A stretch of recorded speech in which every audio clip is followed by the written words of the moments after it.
अस्सलाम वालेकुम जी। आज हम नया चैप्टर स्टार्ट करेंगे, ऑप्टिकल इंस्ट्रूमेंट। इस चैप्टर के अंदर जो है ना, हम ऑप्टिकल इंस्ट्रूमेंट्स का जो वर्किंग प्रिंसिपल है वो स्टडी करेंगे, जो कि कुछ रिफ्लेक्शन की बेस पे जो है ना वर्क करते हैं, कुछ रिफ्रैक्शन की बेस पे जो है ना वर्क करते हैं, उनको डिस्कस करेंगे। और कुछ कॉमन इंस्ट्रूमेंट्स होंगे जैसा कि मैग्नीफाइंग ग्लास, कंपाउंड माइक्रोस्कोप है, टेलीस्कोप है। इसके अलावा इनकी रिजॉल्विंग पावर्स के बारे में बात करेंगे जो ऑप्टिकल इंस्ट्रूमेंट्स यूज़ करेंगे यहाँ पे।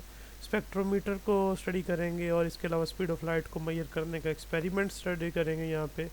और ऑप्टिकल फाइबर का इंट्रोडक्शन देखेंगे, उसकी प्रैक्टिकल लाइफ में एप्लीकेशन देखेंगे कम्युनिकेशन फील्ड के अंदर और मेडिकल फील्ड के अंदर और कंप्यूटर नेटवर्किंग के अंदर।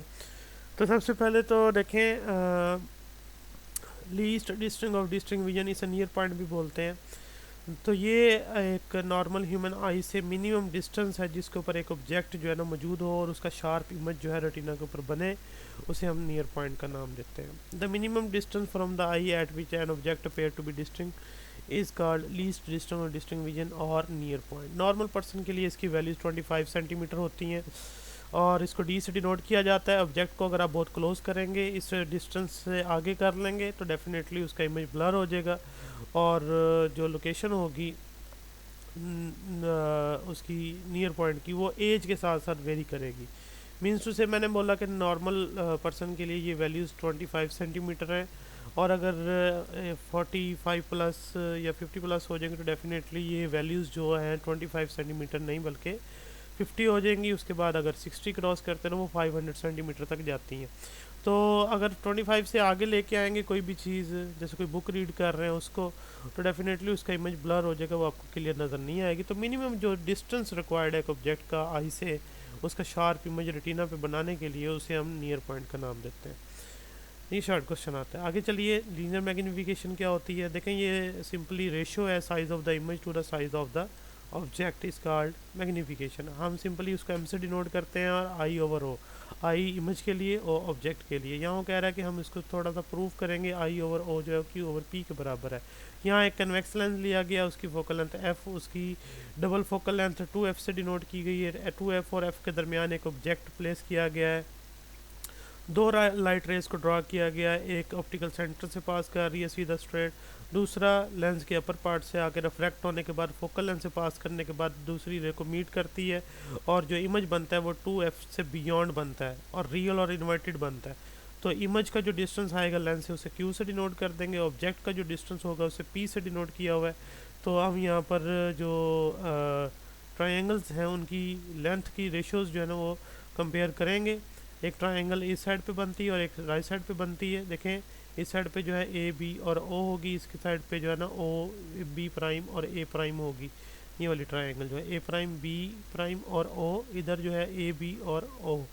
तो definitely I over O, I mean जो होगा ऑब्जेक्ट के लिए आएगा, ये वाली साइड हो जाएगी और दूसरी जो है इसकी वर्टिकल साइड जो है ना ओ है। और अब इसकी हॉरिजॉन्टल साइड जो है वो ओ बी प्राइम है और इसकी ओ बी प्राइम, इधर ओ बी प्राइम और इधर ओ बी होगा। तो देखें, O B prime over O B. और फिर आपको पता है ओ बी प्राइम जो है वो किसकी लोकेशन है, वो इमेज की, और ओ बी किसकी लोकेशन है, ऑब्जेक्ट की। उसे क्यू से डिनोट करते हैं इमेज की लोकेशन को और ऑब्जेक्ट के लिए हम पी डिनोट करते हैं। तो ये उस लेंस से डिस्टेंस आ गए दोनों का, ये मैग्नीफिकेशन हो गई आई ओवर ओ या Q over P. Visual angle जो बनता है, देखें नॉर्मली अगर एक ऑब्जेक्ट आई के ऊपर एंगल सबटेंड करता है उसे विजुअल एंगल बोलते हैं। अपेरेंट साइज जो होता है ऑब्जेक्ट का वो डिपेंड करता है उसके एक्चुअल साइज़ के ऊपर ही और एंगल सबटेंडेड के ऊपर जो आई के ऊपर बन रहा होता है। क्लोजर ऑब्जेक्ट होगा डेफिनेटली ग्रेटर एंगल सबटेंड होगा, लार्जर अपेयरेंस होगी, उसका साइज़ भी ज़्यादा दिखाई देगा। अगर डिस्टेंस ज़्यादा होगा डेफिनेटली जो विजुअल एंगल है वो कम हो जाएगा, यानी जो एंगल आई के ऊपर सबटेंड हो रहा होगा उसकी वैल्यू कम होगी तो वो ऑब्जेक्ट छोटा दिखाई देगा। आगे है ऑब्जेक्ट एंगल। ऑब्जेक्ट एंगल ये है कि जब एक ऑब्जेक्ट को नियर पॉइंट के ऊपर प्लेस कर दिया जाता है तो जो एंगल वो नेक्ड आई के ऊपर बनाता है, अनएडेड आई के ऊपर वो सबटेंड करता है, तो उसे हम ऑब्जेक्ट एंगल का नाम देते हैं। अल्फ़ा से डिनोट करते हैं। जैसे यहाँ पर एक आई के सामने एक ऑब्जेक्ट पड़ा हुआ है तो जो उसकी लाइट रे आके आई पे एंगल सबटेंड करेगी उसे हम ऑब्जेक्ट एंगल कहेंगे। When the object is placed at D, then the angle subtended at the naked eye by the object is called object angle denoted by alpha, यहाँ अल्फ़ा से denote भी कर दिया।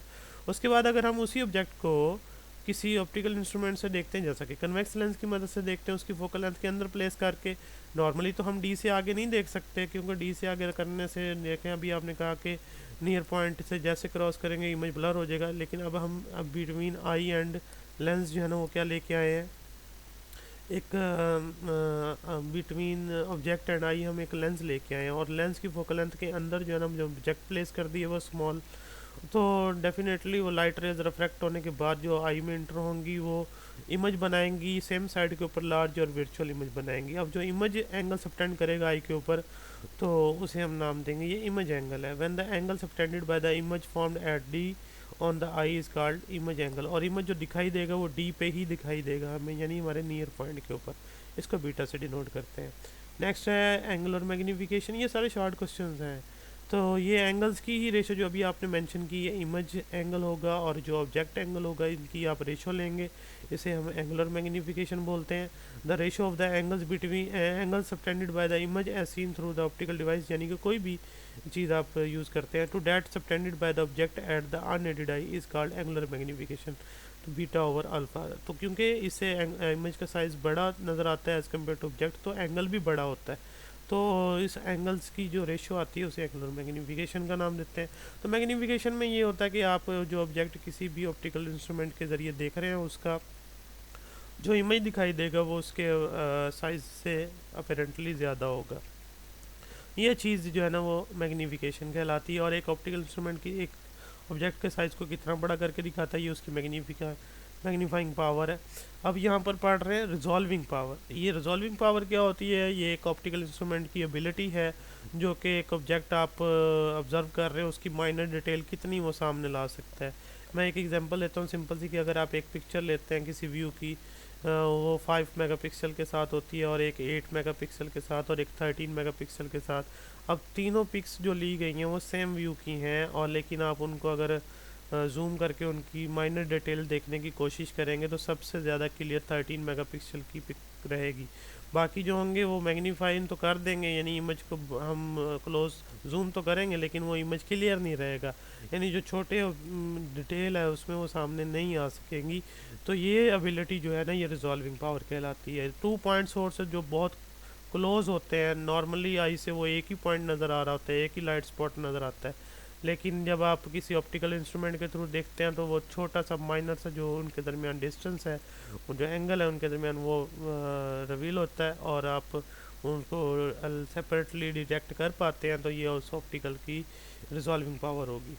तो resolving power of an instrument is its ability to reveal the minor detail of the object under examination. The resolving power is expressed as a reciprocal of the minimum angle which 2 point sources subtended at the instrument, so that their images are seen as two distinct spots of light rather than one. Relay shows that for the light of the wavelength lambda through a lens of diameter d, resolving power, तो ये diameter of lens के ऊपर dependent है। Resolving power का formula 1 over alpha mini. Alpha वो angle है जो दो पॉइंट सोर्स के दरमियान मिनिमम बनता है, ये उसका रेसिप्रोकल है। उसके बाद आगे चलें, डी ओवर 1.22 लेमडा, डी उसका डायमीटर हो गया लेंस का, लेमडा वो जो लाइट आप यूज़ करेंगे देखने के लिए, उसकी कलर की जो भी सिचुएशन होगी उसके अकॉर्डिंग वेवलेंथ आएगी यहाँ पे। तो अल्फ़ा मिनी का फार्मूला 1.22 लेमडा ओवर डी है, तो जब आप 1 ओवर अल्फ़ा यहाँ करेंगे तो ज़ाहिर सी बात डी ऊपर चला जाएगा। तो ये करके भी दिखाया, 1 ओवर 1.22 लेमडा ओवर डी ऊपर चला गया, तो डी ओवर 1.22 लेमडा जी रिजॉल्विंग पावर का फार्मूला हो गया। वो कहता है कि अगर अल्फ़ा मिनिमम की वैल्यू स्मॉलर होगी तो डेफिनेटली रिजॉल्विंग पावर जो है उसकी वैल्यू लार्ज होगी। दो डिस्टेंस ऑब्जेक्ट जो क्लोजली हैं और वो टुगेदर नज़र आते हैं, उनको सेपरेटली अगर हम देख पाते हैं इंस्ट्रूमेंट की मदद से, तो ये उसकी रिजॉल्विंग पावर होगी।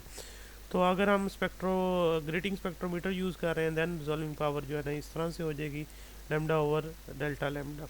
और अगर हम उसकी ग्रेटिंग स्पेक्ट्रोमीटर से हाई रेजोल्यूशन पावर जो है ना वो यूज़ कर रहे हैं स्मॉल चीज़ों की, स्मॉल वेवलेंथ के दरमियान डिफरेंस देखने के लिए, तो दैन रिजॉल्विंग पावर जो होगी वो n इंटू एम होगी। n इसमें जो नंबर ऑफ लाइंस होंगी जो ग्रेटिंग के ऊपर रोल की गई होंगी, और m जो होगा वो ऑर्डर ऑफ इमेज कहलाएगा। तो ये सारे शॉर्ट क्वेश्चन है। बाकी नेक्स्ट अगला लॉन्ग क्वेश्चन स्टार्ट होगा, सिंपल माइक्रोस्कोप, फिर आगे कंपाउंड माइक्रोस्कोप, फिर टेलीस्कोप, फिर आगे स्पेक्ट्रो, फिर आगे वो चैप्टर खैर छोटा सा ही है ये, लेकिन फ़िलहाल ये सारी डेफिनेशन थी और शॉर्ट क्वेश्चन थे, तो ये आपने याद रखने हैं। ये बेसिक कंसेप्ट था यहाँ पे।